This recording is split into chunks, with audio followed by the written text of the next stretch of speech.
Hello, I'm Maria, and today I want to talk about my favorite books of 2022. And of course, I'm feeling pretty festive, wearing my holiday sweater because it's the end of the year. Holidays are just around the corner, and I'm much hoping that some of the books that I'm going to mention today are going to make it into your list of favorites next year. So I'm going to talk today about science fiction memoirs and also about some classics and some modern books. And let's dive right in. So the first book, which I really loved, is called Foundation on Earth by Isaac Asimov. It was written in 1986. So by the way, Isaac Asimov is already considered one of the modern classics of science fiction, at least.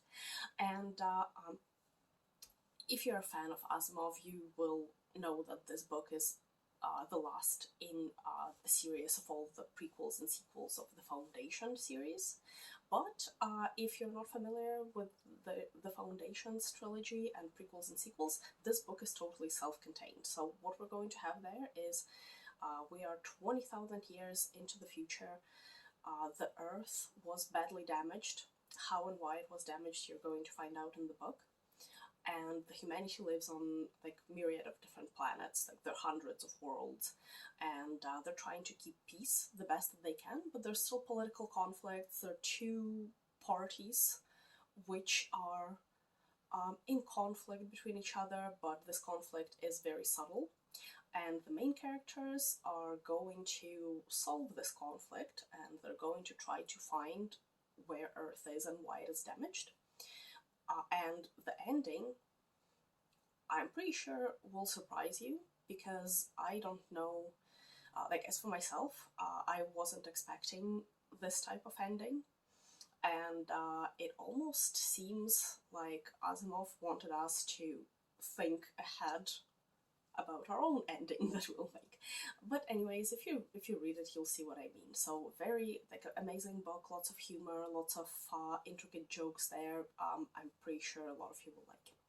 Then the second one is also by Isaac Asimov, and it's Gods Themselves. So it was written in 1972. This is not a part of any cycle, so feel free to just dive in. And there we have interesting creatures from different not only different planet, but from different universe. And they have three sexes, so like say humans have male and female, they have three different sexes.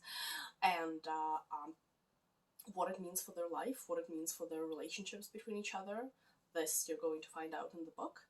And also, I loved how Asimov packed this book with different analogies and ironies from life in academia. So if you spent a long time at university, if you completed your graduate degree, or if you're working at university, I think you will pick up on those so fast, and it will be so funny and sometimes sad.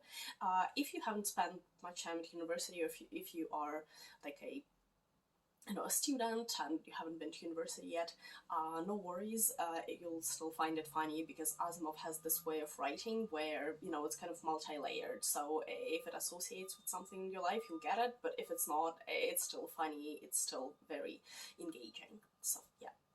Now I want to talk about two memoirs that I really loved, and they are connected to each other. So those are My Dark Vanessa by Kate Elizabeth Russell, which was written in 2020, and Consent, a memoir by Vanessa Springora, which was published in 2021. So why those books are connected? Because first of all, they have very similar stories. So both authors describe what happened to them when they were teenagers, so 15, 14 years old, and about their relationships with older men. So in one case, it's a teacher, and in another case, it's a writer. And the books are a bit different. So for example, in My Dark Vanessa, it's more like a memoir which was remade into a novel. So you do have novel-like, plot twists, and you have different places where you anticipate how the characters are going to behave, but the author was still drawing on her experience. Consent, a memoir, is more like a memoir, almost like a diary. So it's a direct account of author's experience.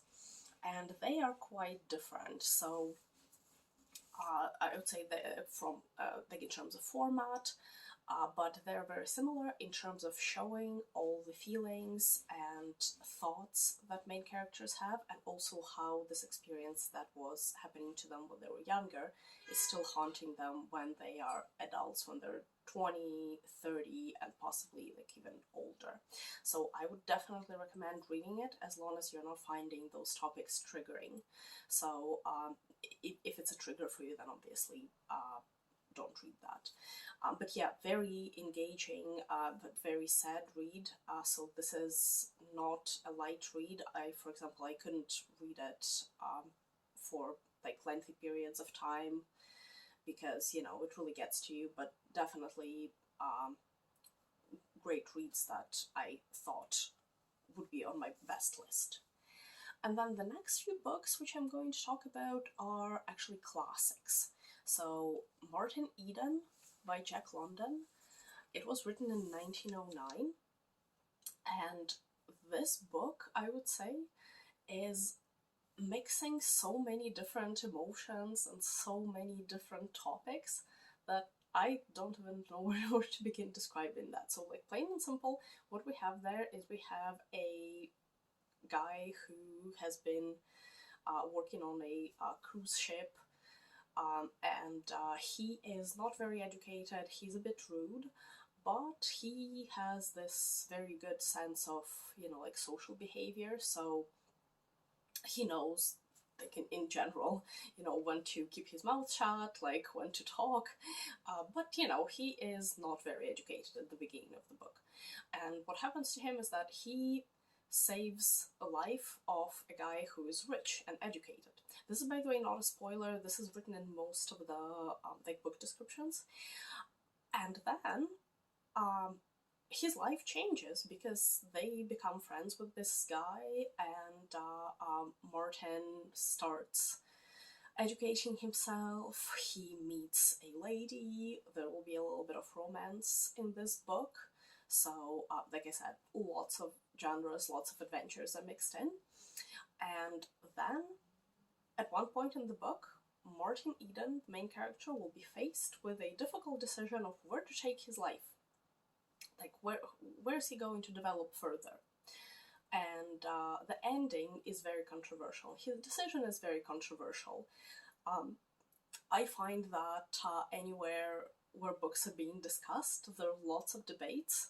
And this is why the book is amazing, because there's so many points of views you can take, there's so many points of view you can defend, and I would say if anyone here is running a book club or like at your local library or in the community, I would say this is one of the books which is perfect for a book club, because everyone is going to have their own opinion, and yeah, everyone is going to argue about their point of view. So take it up if you want something which is well written and something that has lots of points for discussion.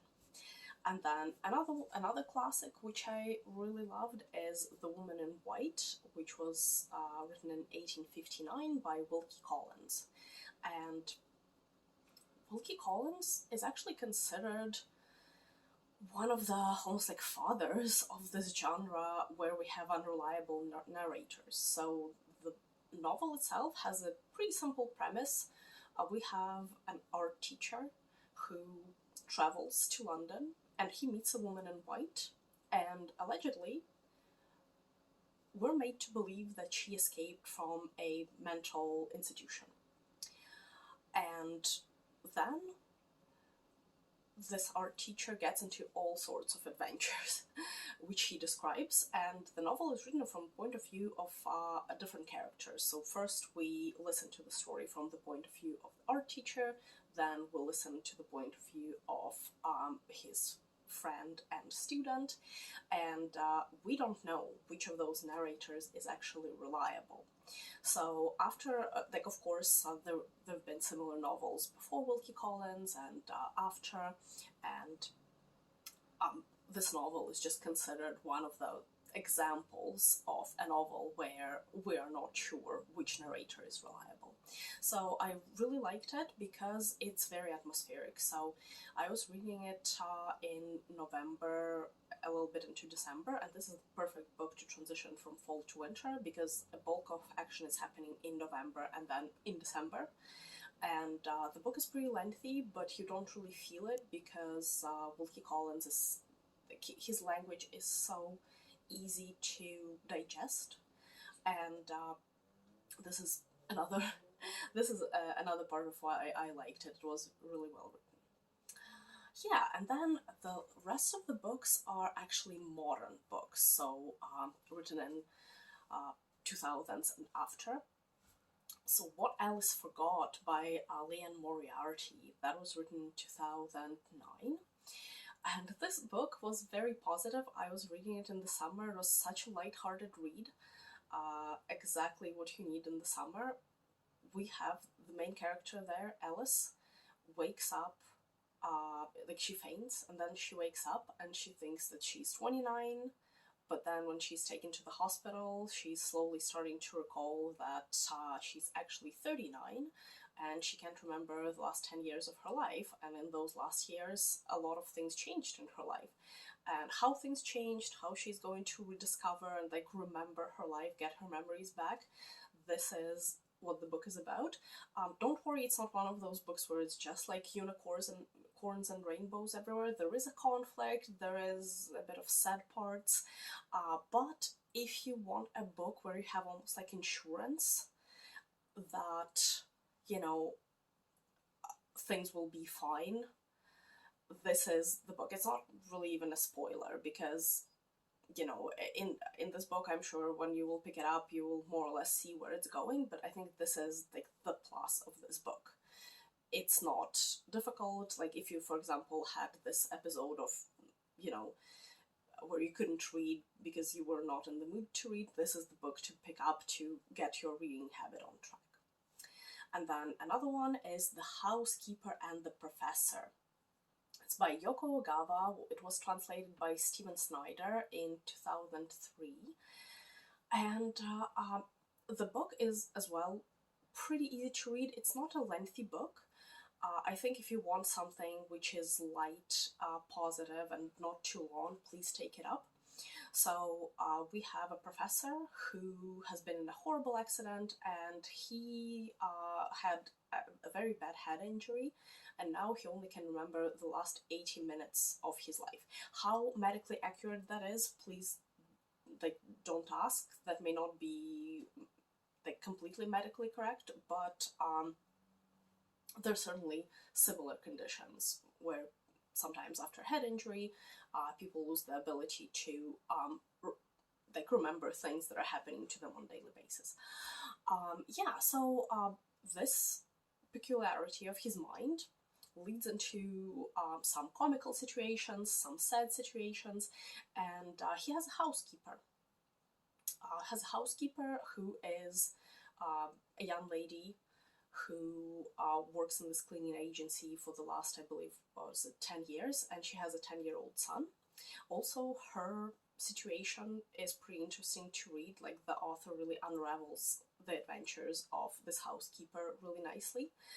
And the ending is bittersweet. It's not a spoiler. I think you will know where the book is heading, but I would say, again, very light-hearted read, very pleasant. Also, it has this atmosphere of Japan and like Japanese culture really shines through in this book. It's really interesting, so please take it up. Yeah, and then another one is the next one is pretty difficult book to read. So this one is by a Ukrainian writer, Matios. It's called Sweet Darusya, A Tale of Two Villages. It was written in 2019, so fairly recently, and it was translated into English last year by Naydan and Olga Tytarenko. So this book, like the translations are already available on Amazon, for example. I read it in original because I read in Ukrainian. The book is pretty sad. It takes place actually over a large span of time. So there is present time, but then there's also wartime. And there are really two villages, one on like one side of a small river, another one on the other side of a small river. So what happens during the war is that like either one village is being taken up or another village is being taken up by Soviet army. And of course, there are different consequences that the people in those villages are facing. I'm being purposefully vague there because it's really easy to give a spoiler. And for this book, even though I don't think it's spoiler prone, but I would not want it to be spoiled for me. So if you are looking for a book which has elements of like psychological drama, like there's war like as a backdrop, there's a little bit of like mental illness and family conflicts and political conflicts in there, take it up. I think you're going to enjoy it. And also, hey, I mean, those are difficult times, so support a Ukrainian author. Like, what else can I say? Yeah. And then the last book which I want to read is like the latest book which I've read this year myself. So it's One Day in December by Josie Silver. It was written in 2018. When I was picking that up, I was thinking that this is going to be such a shallow romance. I was not expecting much from it. I thought it will be just, you know, one book which I will read and then like not remember what it is about next day. But I was pleasantly surprised. So first of all, yeah, the plotline is not too complicated. So we have a girl who's finishing up her university degree. One day she's traveling on the bus and she sees a guy on the bus stop and he sees her. And they notice each other, but then the bus leaves and they lose each other. So she's trying to find him and then he turns up, but he is apparently a boyfriend of her best friend. Not a spoiler, you're going to find that out in like first couple of pages. What happens next? And then you're thinking like, okay, like what else can happen? This is what's interesting. What happens next is that, yes, like the plotline will be simple. You will know exactly where the book is going. Again, I think like by the end of the year, we're all tired. We all need this book where we know exactly where things are going. But the author actually went into a lot of detail describing the feelings of main characters. And those feelings, I think, like they resonated with me because they kind of reminded me of a lot of things which I felt when I was in my 20s. And I would actually recommend, like, if there are any people watching, if you're in your, like, early 20s or, like, maybe even earlier, I would recommend give it a read. It may or may not resonate with you, but, hey, some of the situations that author described would at least give you an example of what you might encounter. Because, you know, let's face it, 20s are, you know, pretty confusing time to navigate for some of us. So the author really acknowledges this feeling. So if you're feeling confused, then, you know, you're not alone. And yeah, so for this, I actually put this book on my favorite list, even though usually romances don't really make it to my favorite list. Yeah. Okay, so that concludes 10 best books of 2022 that I wanted to share with you. Please let me know which of those books you liked, which of those you hated, and maybe if you let me know which of those you found so interesting that you're going to put them on your to-read list. And happy holidays, whichever holidays you're going to celebrate, and see you in the next video. Bye!